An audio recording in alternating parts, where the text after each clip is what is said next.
Guys, welcome back to my YouTube channel. Ngayon guys, i-share ko sa inyo yung ginawa kong BMS. Bali, may mga nagtatanong rin kasi kung paano nga raw ba ikabit yung BMS sa paggagawa ng mga battery pack. Bali, meron tayo ritong BMS na ano siya, 3S 40 ampere. Ito siya. Sa mga nagtatanong nga pala kung ano ibig sabihin ng BMS, ang ibig sabihin ng BMS ay Battery Management System.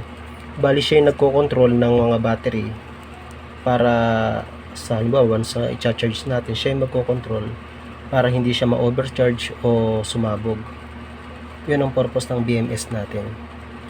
Bali ang ginawa ko dito, siniris ko lang siya. Bali ito yung positive, siniris ko siya. Tapos pagdating sa likuran, yung negative, siya naman yung kinonek ko sa positive sa pangalawang line ng battery.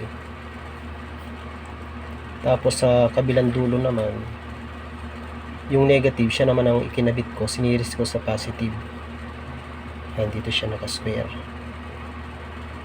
Bali, sa pagkoconnect naman ng BMS, ang una nating hanapin dyan, yung first positive tsaka first negative.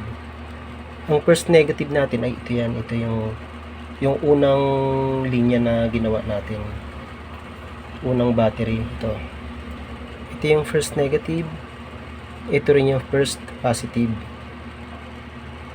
Tapos yung main positive natin, ito naman siya, yung pinakaunang positive natin.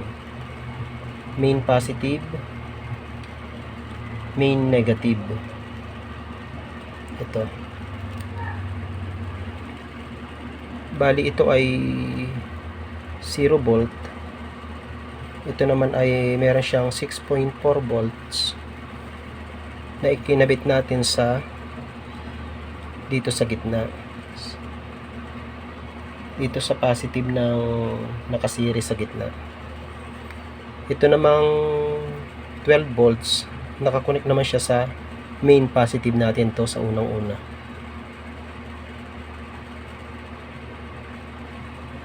Bali meron siyang volts 12.6 volts. Ito naman sa 4.2 volts. Yan ito. Try nating i-tester. Kaso hindi ko na i-charge to, kaya kaya hindi natin kung kompleto yung karga niya.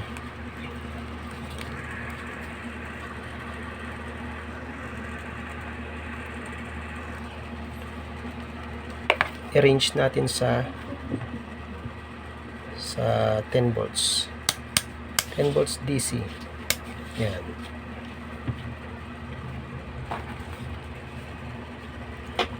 Check natin yung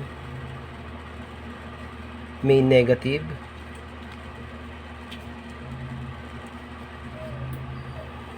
Sa main negative.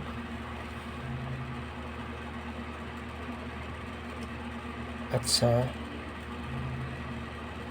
first positive. Nung kinalabasan. Ayan. Meron siyang 3.1 volts. Na dapat siya ay meron siyang 4.2 volts. Ibig sabihin kulang yung karga niya. Ikabit naman natin siya rito sa main positive na 12 volts. Dapat 12 point siya. Dapat 12.6 volts. Pero ang kinalabasan ay 6.4 volts lang. Sabihin kulang pa yung karga niya. Ikabit naman natin siya dito sa 6.4 volts naman dito. Ang kinalabasan niya ay 5.3 volts lang. Ibig sabihin kulang, hindi pa siya hindi siya full charge. Bali kinabitan ko na rin siya ng kinabitan ko siya ng switch. Ito.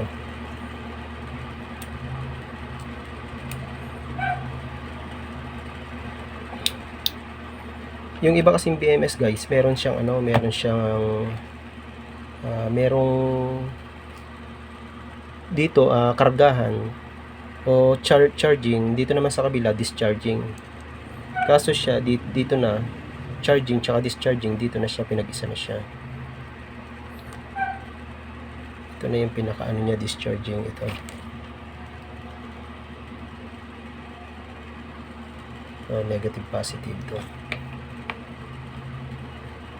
Bali guys, yung mga ginamit ko nga pala mga parts dito, mga ano lang to, mga recycled recycled materials. Galing to sa mga lumang battery ng laptop. Kaya hindi rin siya ganun nakaayos kasi mga luma na rin siya. Okay guys, thank you for watching. Comment na lang po kayo kung meron kayong katanungan or suggestion o ano, kasi para po sa mga master dyan, baguhan lang po ako sa larangan ng DIYers, sa pagdi-DIY po. Kaya kung meron kayong comment or suggestion or advice, paki-comment na lang po sa baba. Thank you po, salamat. Watching.